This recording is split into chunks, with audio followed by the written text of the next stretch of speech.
I'm Dominika Rides. Welcome back to my Instagram channel, and this is an Italian beauty. This is the MV Agusta Brutale 800 Dragster. It's an evil monster rocket beast. It's first time for me test riding an MV Agusta, and I do have to say that I am extremely impressed. It's a beautiful motorcycle, really powerful. It's a rocket, and for sure you have to take it to the track to see the full potentials of the bike.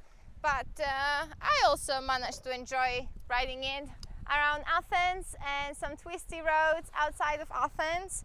Body position is really nice and comfortable. You really click into the seat with the tongue, and the handlebars are nice. This bike is 125 horsepower, 170 kilos, so pretty light for what it is. And a car is coming, so let me just move the camera. Let's turn it on so you can hear it as well.